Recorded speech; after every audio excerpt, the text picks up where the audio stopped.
Hello friends, ഇന്നത്തെ എപ്പിസോഡിൽ സേതുമാധവൻ അനഘയോടും അവന്തികയോടുമായി പറഞ്ഞ കാര്യങ്ങളിൽ ഏതാണ് നിങ്ങൾ എടുക്കുന്ന തീരുമാനമെന്ന് സേതുമാധവൻ അന്വേഷിച്ചു. ഈ രണ്ട് ഓപ്ഷൻസിൽ ഏത് തീരുമാനിച്ചാലും അതിപ്പോ അവന്തിക അതിനുള്ള മറുപടി തരണമെന്ന് സേതുമാധവൻ പറഞ്ഞത് കേട്ട് അവന്തിക ഒന്നും മിണ്ടാതെ നിൽക്കുന്നത് കണ്ട് അനഘ അത് പിന്നെ അങ്കിൾ എന്ന് പറഞ്ഞ് മറുപടി നൽകാനായി ഒരുങ്ങുമ്പോഴേക്കും സേതുമാധവൻ അനഘയ്ക്ക് നേരെ തിരിഞ്ഞിട്ട് പറഞ്ഞു, മറുപടി പറയേണ്ടത് അനഘയല്ല അവന്തികയാണ്. അത് കേട്ടതും അവന്തിക പറഞ്ഞു, അച്ഛാ, അപ്പോഴത്തെ സാഹചര്യത്തിൽ അനഘ എന്നോട് അതിനു മുൻപ് പറഞ്ഞിട്ടുള്ള കാര്യങ്ങൾ വെച്ചിട്ടാണ് അനഘയും സന്ദീപും ഒന്നിച്ചാണ് പോയതെന്ന് ഞാൻ അച്ഛനോട് പറഞ്ഞത്. അല്ലെങ്കിൽ ഇത്രയും ദിവസം ഇവളെ കാണാതെ ഞാൻ ഇങ്ങനെ സമാധാനത്തോടെ ഇരിക്കുമെന്ന് അച്ഛന് തോന്നുന്നുണ്ടോ? അച്ഛൻ തന്ന ഓപ്ഷൻസിൽ രണ്ടാമത്തേത് തെരഞ്ഞെടുക്കാൻ മാത്രമേ എനിക്ക് ഇവൾക്കും നിവൃത്തിയുള്ളൂ.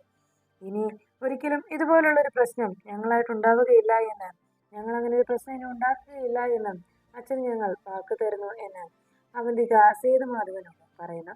സേതുമാധവൻ അത് കേട്ടതും ദേഷ്യത്തോടെ അവന്തികയെ നോക്കി നിൽക്കുമ്പോഴാണ് അവിടേക്ക് അർച്ചന എത്തുന്നത്. സേതുമാധവൻ അവന്തികയെ നോക്കുമ്പോൾ അർച്ചന അകത്തേക്ക് കയറി വന്നത് അവന്തികയുടെയും അനഘയുടെയും മുഖഭാവം മാറുന്നു. അവന്തിക കലിയോടെ പിന്നിൽ വന്നു നിൽക്കുന്ന ആളെ നോക്കുന്നത് കണ്ട് സേതുമാധവൻ പിന്നിൽ ആരോ വന്നു എന്ന് മനസ്സിലാക്കി. ഉടനെ തന്നെ പിന്തിരിഞ്ഞ് സേതുമാധവൻ നോക്കുമ്പോൾ മുന്നിൽ പുഞ്ചിരിച്ചുകൊണ്ട് നിൽക്കുന്ന അർച്ചനയെ കണ്ടു. അർച്ചനയുടെ പിന്നാലെ സച്ചിയും അവിടേക്ക് എത്തുന്നു. ഇരുവരെയും കണ്ടതോടെ സേതുമാധവൻ സന്തോഷത്തോടെ രണ്ടുപേരെയും നോക്കി. ശരിയായിരുന്നു മക്കളെ, നിങ്ങൾ പറഞ്ഞതായിരുന്നു ശരി എന്നുള്ള രീതിയിൽ സേതുമാധവൻ ഇരുവരും നോക്കുമ്പോൾ ഉടനെ അവന്തികയും അനഘയും നിൽക്കുന്നത് കണ്ട് അർച്ചന വേഗം ചോദിച്ചു, അനഘ എപ്പോൾ വന്നു? അനഘ അതിനുള്ള മറുപടി നൽകാതെ വേഗം ഭാഗമെടുത്ത് തന്റെ റൂമിലേക്ക് പോകാനായി ഒരുങ്ങുമ്പോഴേക്കും ഉടനെ അർച്ചന പിന്നാലെ ചെന്ന് അനഘയെ പിടിച്ചു നിർത്തുന്നു. അനഘ അവിടെ നിൽക്ക, അനഘ എവിടെ പോയതായിരുന്നു, എപ്പോഴാ വന്നത് എന്ന് അർച്ചന അനഘയോട് അന്വേഷിച്ചു. അപ്പോഴേക്കും സേതുമാധവൻ ഇരുവരോടുമായി പറഞ്ഞു, മക്കളെ, നിങ്ങൾ പറഞ്ഞത് തന്നെയായിരുന്നു ശരി. സന്ദീപിനെ കുറിച്ച് നിങ്ങൾ രണ്ടുപേരും എന്നോട് ആവർത്തിച്ച് പറഞ്ഞതായിരുന്നില്ലേ, ഒരിക്കലും സന്ദീപ് അങ്ങനെയൊന്നും ചെയ്യില്ല എന്ന്. പക്ഷേ എൻ്റെ മകനെ ഞാൻ വിശ്വസിക്കാൻ തയ്യാറായില്ല. അതാണ് എനിക്ക് പറ്റിയ തെറ്റ്. മോനെ സച്ചി, സന്ദീപിനെ കുറിച്ച് ഇതുവരെയായിട്ടും ഒരു വിവരവും ലഭിച്ചിട്ടില്ല മോനെ. നമുക്ക് എന്തായാലും ഇപ്പോൾ തന്നെ പോകാം. നമുക്ക് സ്റ്റേഷനിൽ പരാതിപ്പെടണം. അവൻ മിസ്സിംഗ് ആണെന്നുള്ള കാര്യത്തിൽ ഉടനെ തന്നെ പരാതിപ്പെടണം മോനെ എന്ന് പറഞ്ഞ് സേതുമാധവൻ റെഡിയാകാനായി റൂമിലേക്ക് പോകാൻ തുടങ്ങുമ്പോൾ സച്ചി പറഞ്ഞു, അച്ഛാ, അത് വേണ്ട. അത് കേട്ടതും സേതുമാധവൻ പിന്തിരിഞ്ഞ് നോക്കിയതും സച്ചി പറഞ്ഞു, സന്ദീപിനെ കുറിച്ച് വിവരം കിട്ടിയച്ചാ, അവൻ എന്നെ വിളിച്ചിരുന്നു. അത് കേട്ടതോടെ സേതുമാധവൻ സന്തോഷത്തോടെ അരികിലേക്ക് എത്തി. എന്താ അവൻ പറഞ്ഞത്? അവൻ എവിടെ പോയതാ? അവൻ എപ്പോഴാ എത്തുന്നത് എന്ന് സേതുമാധവൻ ആകാംക്ഷയോട് ചോദിച്ചതും സച്ചി പറഞ്ഞു, അത് പിന്നെ അച്ഛാ. അങ്ങനെ സച്ചി എന്ത് മറുപടി പറയണമെന്നോർത്ത് ആകെ തപ്പിത്തടഞ്ഞു നിൽക്കുമ്പോൾ അർച്ചന മുന്നിലേക്ക് വന്നിട്ട് പറഞ്ഞു, അച്ഛാ, ഞാൻ അച്ഛനോട് പറഞ്ഞിരുന്നില്ലേ, സച്ചിയേട്ടൻ സന്ദീപിനെ ബാംഗ്ലൂരിലേക്ക് പറഞ്ഞയക്കാനുള്ള ഒരു തീരുമാനം എടുത്തിട്ടുണ്ടെന്ന് നമ്മുടെ ബിസിനസ് കാര്യത്തിനായിട്ട്. അക്കാര്യം സന്ദീപിനോട് പറഞ്ഞിരുന്നു. അപ്പോൾ സന്ദീപിന്റെ ഫ്രണ്ട്സും ചേർന്ന് അവർ ബൈക്കിലാണ് ബാംഗ്ലൂരിലേക്ക് പോയത്. അതാണ് അവൻ വിളിച്ചു പറയാൻ കൂട്ടാക്കാതിരുന്നത്. അതിനുശേഷം അവൻ വിളിച്ചു പറയാമെന്ന് കരുതിയപ്പോൾ അവന് ചെറിയൊരു ആക്സിഡന്റ് സംഭവിച്ചു എന്ന് അർച്ചന അറിയിച്ചു. ഉടനെ സേതുമാധവൻ പറഞ്ഞു, എനിക്കിപ്പോൾ തന്നെ അവനെ പോയി കാണണം, വാ നമുക്കിപ്പോൾ തന്നെ പോകാം മോനെ എന്ന് പറഞ്ഞ് സച്ചിയോട് സേതുമാധവൻ നിർബന്ധം പിടിക്കുമ്പോൾ അർച്ചന അരികിലേക്ക് എത്തി പറഞ്ഞു, അച്ഛാ, അത് പിന്നെ അവൻ എവിടെയാണെന്ന് അവൻ പറഞ്ഞില്ല. ഇന്നിവിടേക്ക് എത്തുമെന്ന്, ഇന്ന് വരാൻ കഴിയില്ലെന്നും നാളെ അവൻ ഇവിടേക്ക് എത്തുമെന്നുമാണ് അച്ഛാ പറഞ്ഞത്. അപ്പോഴേക്കും സേതുമാധവനാകെ ടെൻഷനിലായി. സത്യമാണോ മക്കളെ നിങ്ങൾ ഈ പറയുന്നത്? അതോ എന്റെ ടെൻഷൻ ഇല്ലാതാക്കാനായി, എന്നെ സമാധാനിപ്പിക്കാനായി നിങ്ങൾ വെറുതെ കെട്ടിച്ചമച്ച് പറയുന്നതാണോ എന്ന് സേതുമാധവൻ സച്ചിയോടും അർച്ചനയോടും ചോദിച്ചു. അത് കേട്ടതോടെ അർച്ചന പറഞ്ഞു, അല്ലച്ചാ, സത്യമാണ് ഞങ്ങൾ പറഞ്ഞത്. നാളെ അവൻ ഇവിടെ എത്തുമെന്നാണ് പറഞ്ഞത്. നാളെ തീർച്ചയായിട്ടും അവൻ വരുവച്ചാ. അച്ഛൻ സമാധാനത്തോടെ ഇരുന്നു. അച്ഛനെ സമാധാനിപ്പിക്കാൻ വേണ്ടി ഞങ്ങൾ വെറുതെ പറയുന്നതല്ല എന്ന് സച്ചി സേതുമാധവനെ അറിയിച്ചു. ഉടനെ സച്ചിയുടെ വാക്കുകൾ കേട്ടതോടെ അവന്തിക മനസ്സിൽ ഉറപ്പിച്ചു. അപ്പോൾ നാളെയാണ് ഇവർ സന്ദീപിനെ കൊണ്ടുവരുന്നത്. ഇന്ന് അവൻ ഇവരെ എവിടെയോ ഒളിപ്പിച്ചിരിക്കുകയാണ് എന്ന് അവന്തിക മനസ്സിലങ്ങനെ ചിന്തിച്ചതും സേതുമാധവൻ ആകെ തളർന്ന് ആ ചെയറിൽ ചെന്ന് പിടിച്ചുകൊണ്ട് ചോദിച്ചു, മോനെ, സത്യമാണോടാ നിങ്ങൾ ഈ പറയുന്നത്? എന്നെ സമാധാനിപ്പിക്കാനായി വെറുതെ പറയുന്നതല്ലല്ലോ അല്ലേ എന്ന് ചോദിച്ചതും ഉടനെ അരികിലേക്ക് സ്നേഹ എത്തിയിട്ട് പറഞ്ഞു, അച്ഛാ, എനിക്ക് ഉറപ്പുണ്ട്. അച്ഛാ, സച്ചിയേട്ടനും ഏട്ടത്തെയും പറഞ്ഞത് സത്യം തന്നെയാണ്. ഒരിക്കലും അവർ നമ്മളെ കബളിപ്പിക്കുകയില്ല. ഇന്നേ വരെയുള്ള അവരുടെ പ്രവൃത്തിയിലും എനിക്കത് വിശ്വാസമാണ്. അതുകൊണ്ട് അച്ഛൻ സമാധാനത്തോടെ ഇരിക്കെ. ഇത്രയും നമ്മൾ കാത്തിരുന്നില്ലേ, ഇന്നൊരു ദിവസം കൂടി നമുക്ക് കാക്കാം. നാളെ തീർച്ചയായിട്ടും സന്ദീപ് എത്തും, സന്ദീപേട്ടൻ തിരികെ വരും. അച്ഛൻ സമാധാനത്തോടെ ഇരിക്കെ എന്ന് സ്നേഹയും ആശ്വസിപ്പിച്ചു. സ്നേഹയുടെ വാക്കുകൂടി കേട്ടതോടെ സമാധാനപ്പെടാനായി സേതുമാധവൻ തയ്യാറാകുന്നു. അങ്ങനെ സച്ചിയും സ്നേഹയും ചേർന്ന് സേതുമാധവനെ താങ്ങി പിടിച്ചുകൊണ്ട് നേരെ റൂമിലേക്ക് പോകുമ്പോൾ അർച്ചന കലിയോടെ അവന്തികയെ നോക്കുന്നു. അനഘ ആ നിമിഷം റൂമിലേക്ക് പോയ സമയത്ത് അനഘയെ പോകുന്നത് കണ്ട് അർച്ചന ദേഷ്യത്തോടെ രണ്ടുപേരെയും നോക്കി നിൽക്കുമ്പോൾ അവന്തിക മറുപടിയൊന്നും പറയാൻ നിൽക്കാതെ അർച്ചനയുടെ ആ നോട്ടത്തിൽ നിന്ന് ഇനിയും നിന്നാൽ താൻ അവിടെ നിന്ന് ആകെ തകർന്നു പോകുന്നു മനസ്സിലാക്കിയതോടെ അവന്തിക വേഗം റൂമിലേക്ക് പോയി. പിന്നീട് സച്ചിയും അർച്ചനയും റൂമിലേക്ക് എത്തിയതിനു ശേഷം സച്ചി അർച്ചനയോട് പറഞ്ഞു, അല്ല, നമ്മൾ എന്തിനാ ഇങ്ങനെ കളവ് പറയുന്നത്? സത്യം അങ്ങ് അച്ഛനോട് പറയാമായിരുന്നല്ലോ. തപ്പിത്തടഞ്ഞ് ഒരു വിധത്തിൽ കളവാണ് പറഞ്ഞതെങ്കിലും അച്ഛൻ്റെയും ഏടത്തിയുടെയും ചോദ്യങ്ങൾക്ക് ഒരു വിധത്തിൽ മറുപടി പറഞ്ഞ് രക്ഷപ്പെട്ടു. എന്തായാലും ഇനിയെങ്കിലും നമുക്ക് അജയനാണ് ഇതിന് പിന്നിലുണ്ടായിരുന്നെന്നുള്ള സത്യം പറഞ്ഞാൽ എന്തായിരുന്നു പ്രശ്നം എന്ന് അർച്ചനയോട് സച്ചി അന്വേഷിച്ചു. അത് കേട്ടതും അർച്ചന പറഞ്ഞു, സച്ചിയേട്ടാ, നമ്മൾ അത് അജയനാണ് സന്ദീപിനെ തട്ടിക്കൊണ്ടു പോയതെന്നുള്ള കാര്യം പറഞ്ഞു കഴിഞ്ഞാൽ നമ്മൾ ഒത്തിരി ചോദ്യങ്ങൾ നേരിടേണ്ടി വരും. എന്ത് കാരണത്താലാണ് അജയൻ സന്ദീപിനെ തട്ടിക്കൊണ്ടു പോയത് എന്ന അച്ഛന്റെ ചോദ്യത്തിന് നമ്മൾ എന്ത് മറുപടി പറയും? നമുക്ക് അതിന് മറുപടി പറയാൻ കഴിയാതെയാവില്ലേ? ഉടനെ സച്ചി ചോദിച്ചു, അപ്പൊ പിന്നെ നമുക്ക് അക്കാര്യം അനുപേട്ടനോട് പറയാമായിരുന്നല്ലോ. അനുപേട്ടനോട് പറഞ്ഞിരുന്നെങ്കിൽ പിന്നെ ഇനിയും ആ അജയനുമായിട്ടുള്ള വിവാഹത്തെക്കുറിച്ച് ചിന്തിക്കുക പോലും ഉണ്ടായിരുന്നില്ലല്ലോ അവർ എന്ന് പറഞ്ഞത് സച്ചിയെ ആ നിമിഷവും അർച്ചന തിരുത്തി. പക്ഷേ സച്ചിയേട്ടാ, നമ്മൾ അങ്ങനെ പറഞ്ഞാൽ തീർച്ചയായിട്ടും ഒരു കാരണവശാലും എൻ്റെ വീട്ടുകാർ അത് വിശ്വസിക്കാൻ പോകുന്നില്ല. കാരണം വിവാഹം മുടക്കാനായി നമ്മൾ മനഃപൂർവ്വം കെട്ടിച്ചമച്ച് പറയുന്ന എന്തോ കള്ളക്കഥയാണെന്ന് മാത്രമേ അവർ വിശ്വസിക്കുകയുള്ളൂ. അതാണ് സത്യം. അങ്ങനെ വരുമായിരുന്നുള്ളൂ എന്ന് അർച്ചന സച്ചിയെ ബോധ്യപ്പെടുത്തി. അതുകൊണ്ടാണ് ഞാൻ ഇക്കാര്യം പറയാതിരുന്നത്. നമ്മുടെ ഇവിടെ പറഞ്ഞാലും എന്ത് കാരണത്താലാണ് അജയൻ സന്ദീപിനെ തട്ടിക്കൊണ്ടുപോയതെന്ന് ചോദിച്ചാൽ നമ്മൾ ഇന്ന് മറുപടി പറയും. അങ്ങനെ ആകെ പ്രശ്നത്തിലാകുമെന്നുള്ളത് കൊണ്ടാണ് അക്കാര്യം മനഃപൂർവ്വം പറയേണ്ടെന്ന് തീരുമാനിച്ചതെന്ന് അർച്ചന സച്ചിയോട് പറഞ്ഞു. അത് കേട്ടതും സച്ചി പറഞ്ഞു, അത് ശരിയാണ്, താൻ പറഞ്ഞത് സത്യം തന്നെയാണ്.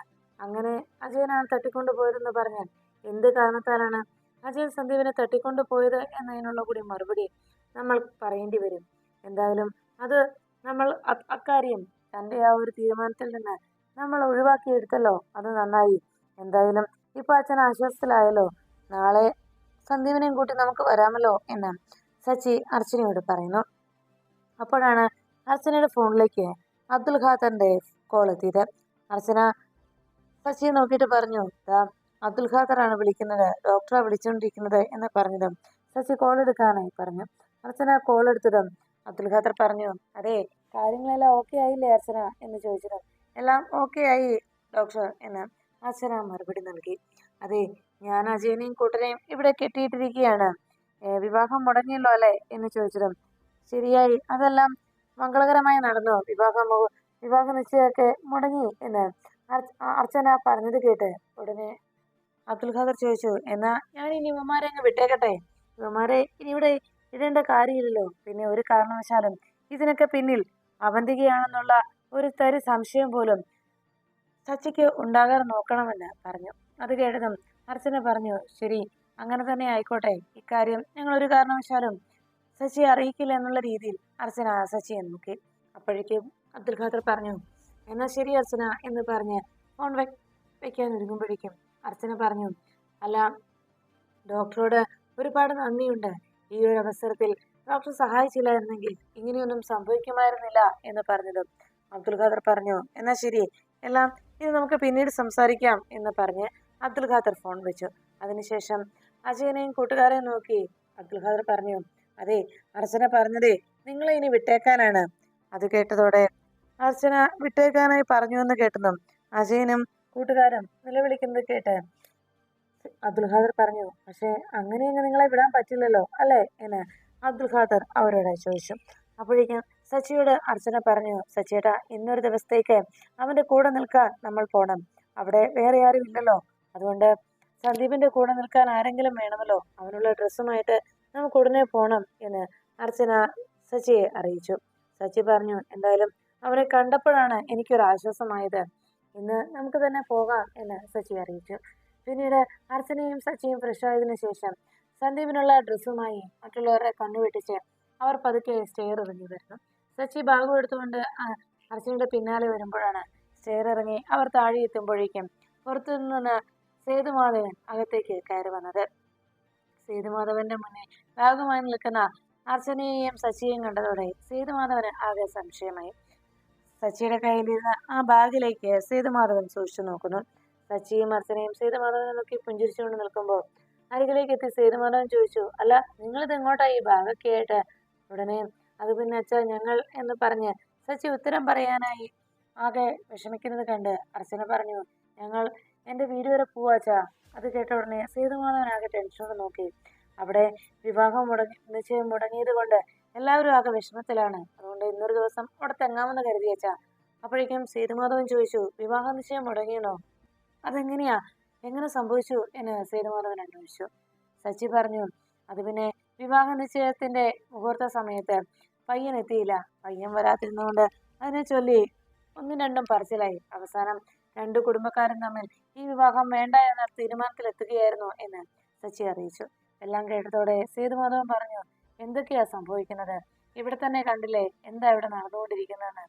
പലതും എനിക്ക് മനസ്സിലായിട്ടും ഞാൻ മനസ്സിലാകുന്നില്ല എന്നുള്ള രീതിയിൽ നടക്കുകയാണ്. അതാണ് ഇപ്പോൾ ഞാൻ നിൽക്കുന്നത്.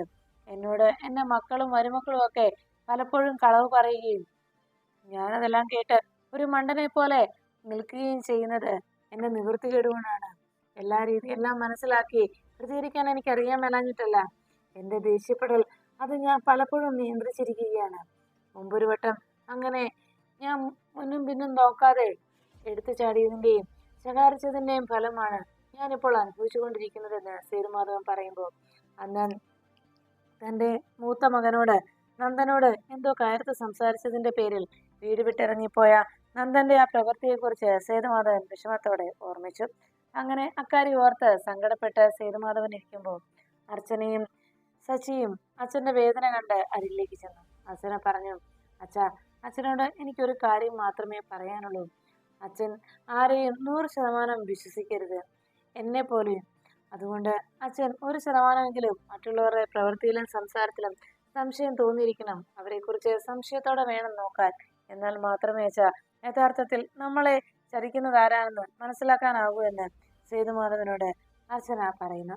എല്ലാം കേട്ടതോടെ സേതുമാധവൻ എന്താ മോള് പറഞ്ഞത് എന്ന അതിശയത്തിൽ അർച്ചനയെ നോക്കിയിരുന്നിരിക്കുമ്പോൾ അർച്ചന പറഞ്ഞു, അച്ഛാ, ഞങ്ങൾ ഇറങ്ങിക്കോട്ടെ.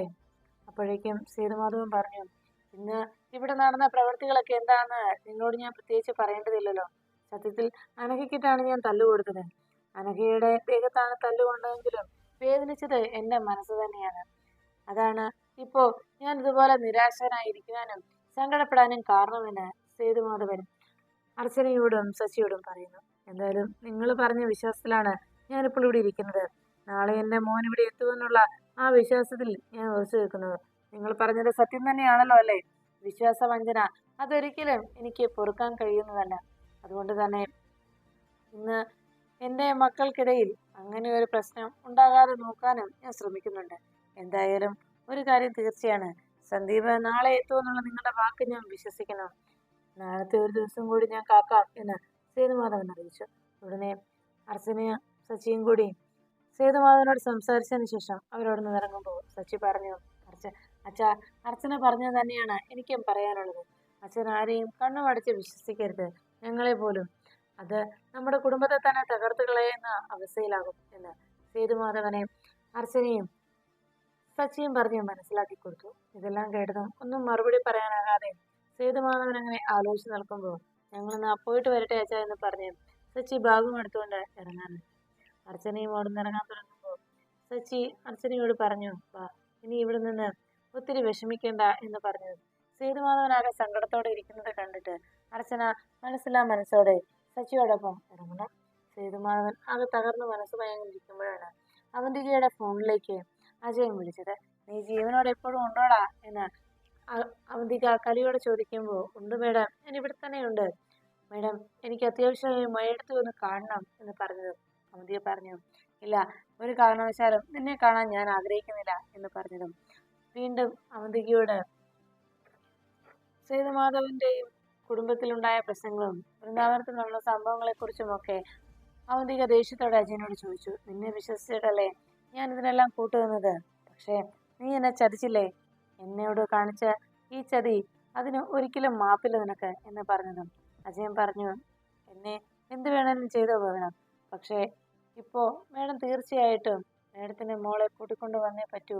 ഈ മേഡത്തിന്റെ ഇപ്പോഴത്തെ അവസ്ഥയിൽ എന്തായാലും മേഡം കൂടെ വന്നേ പറ്റൂ. അവിടെ താൻ കാത്തിരിക്കുമെന്ന് പറഞ്ഞുകൊണ്ട് അജയൻ ഫോൺ വെക്കണം.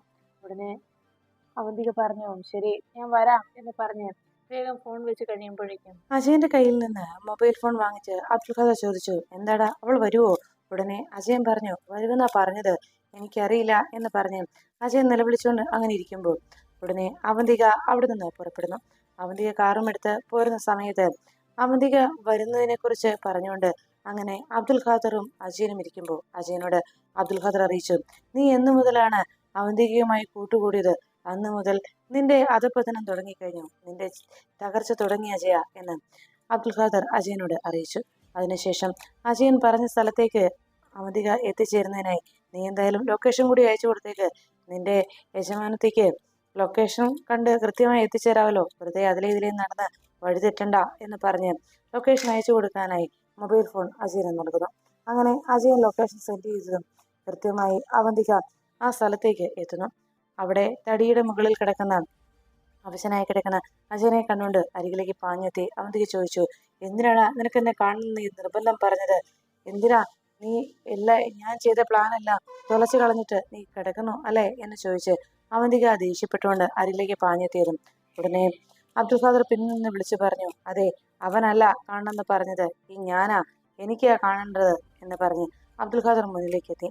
അബ്ദുൽ ഖാദറിനെ കണ്ടതും അവന്തിക വല്ലാതെ പകച്ചു. ഉടനെ ആകെ പരിങ്ങി നിൽക്കുന്ന അവന്തിക അബ്ദുൽ ഖാദറിനെ നോക്കിയതും അബ്ദുൽ ഖാദർ പറഞ്ഞു, അതെ ഇവനെ കൊണ്ട് ഫോൺ വിളിപ്പിച്ചത് ഞാനാണ്. ഇവന് ചില പ്രശ്നങ്ങളുണ്ടായിരുന്നു, അതിന് ഞാൻ ചില ചികിത്സയൊക്കെ കൊടുത്തിട്ട് നിൽക്കുകയാണ്. അതിനാണ് ഞാനിപ്പോ നിന്നെ കാണണമെന്ന് പറഞ്ഞത്. നിനക്കും ചില കുഴപ്പങ്ങളൊക്കെ ഉണ്ടല്ലോ എന്ന് പറഞ്ഞതും അവന്തിക ചോദിച്ചു, നിങ്ങൾ എന്തിനാ ഞങ്ങളുടെ കുടുംബകാര്യത്തിൽ ഇങ്ങനെ ഇടപെടുന്നത്? നിങ്ങൾക്ക് എന്താ അതിനാവശ്യം? നിങ്ങൾ എന്ത് കാരണത്താലാണ് ഞങ്ങളുടെ കുടുംബകാര്യത്തിൽ ഇങ്ങനെ ഓരോ തവണയും വലിഞ്ഞു കയറി വരുന്നത് എന്ന് അവന്തിക ദേഷ്യത്തോടെ അബ്ദുൽ ഖാദറിനോട് ചോദിച്ചു. അപ്പോഴേക്കും അബ്ദുൽ ഖാദർ അവന്തികയോട് പറഞ്ഞു, അങ്ങനെയാണെങ്കിൽ നീ എന്തിനാ എന്റെ ഭാര്യയെ കൊല്ലാൻ നോക്കിയത്? ഇത് നിന്റെ കുടുംബകാരിയാണെങ്കിൽ എന്ന് അവന്തികയോടുള്ള ആ സമയത്തെ അബ്ദുൽ ഖാദറിന്റെ ചോദ്യം കേട്ട് മറുപടി ഒന്നും പറയാനാകാതെ വിഷമിച്ച് നിൽക്കുന്നു അവന്തിക. അപ്പോഴേക്കും അബ്ദുൽ ഖാദറിനോട് അവന്തിക പറഞ്ഞു, അതെ നിങ്ങളിപ്പോൾ എന്തിനാ വിളിപ്പിച്ചത് എന്ന് ചോദിച്ചതും അബ്ദുൽ ഖാദർ അറിയിച്ചു, ഇനിയെങ്കിലും മര്യാദയ്ക്ക് ആ നെല്ലിശ്ശേരിയിലുള്ളവരെ ജീവിക്കാൻ നീ അനുവദിക്കുക. വെറുതെ അവരോട് പകയും വിദ്വേഷവും മനസ്സിൽ വെച്ചുകൊണ്ട് നീ വേണ്ടാത്ത പ്രശ്നങ്ങൾ ഉണ്ടാക്കാൻ നിൽക്കരുത് എന്ന് അവന്തികയോട് അബ്ദുൽ ഖാദർ പറഞ്ഞു. അത് കേട്ടതും അവന്തിക പറഞ്ഞു, ഓ പിന്നെ നിങ്ങളുടെ ഉപദേശങ്ങൾ കേൾക്കാനായിട്ടല്ലേ ഞാനിപ്പോൾ എൻ്റെ സമയം കളഞ്ഞ് ഇവിടേക്ക് വന്നത്. നിങ്ങളുടെ ഇത്തരത്തിലുള്ള ഗുണദോഷമൊന്നും കേൾക്കേണ്ട ആവശ്യമൊന്നും എനിക്കില്ല എന്ന് പറഞ്ഞുകൊണ്ട് അബ്ദുൽ ഖാദറിന് നേരെ കലിയോടെ അവന്തിക നിൽക്കുമ്പോൾ അവന്തികയോട് അബ്ദുൽ ഖാദർ പറഞ്ഞു, ഇതുപോലൊക്കെ തന്നെയായിരുന്നു ഇവൻ്റെയും പെരുമാറ്റം. പക്ഷേ ഇവന് ചികിത്സയുടെ കുറവുണ്ടായിരുന്നുകൊണ്ട് കൃത്യമായി ഞാൻ ആ ചികിത്സ കൊടുത്തു. ഇനിയിപ്പോൾ അവൻ നന്നായിക്കോളും എന്ന് അബ്ദുൽ ഖാദർ അവന്തികയോട് പറയുമ്പോൾ അവന്തിക അബ്ദുൽ ഖാദറിന്റെ ആ സംസാരം കേട്ട് അജയന്റെ ഇപ്പോഴത്തെ അവസ്ഥയെ നോക്കി. അജയനെ അതുപോലെ എടുത്തിട്ട് പെരുമാറിയെന്നുള്ള ഒരു സൂചന അബ്ദുൽ ഖാദർ അവന്തിക്ക് കൊടുത്തതോടെ ഇനി എന്താണ് ഇയാൾ തനിക്ക് നേരെ ചെയ്യാൻ പോകുന്നത് എന്ന ദേഷ്യത്തിൽ അവന്തിക അജയന് മുന്നിൽ നിന്നുകൊണ്ട് അബ്ദുൽ ഖാദറിനെ നോക്കുന്നു.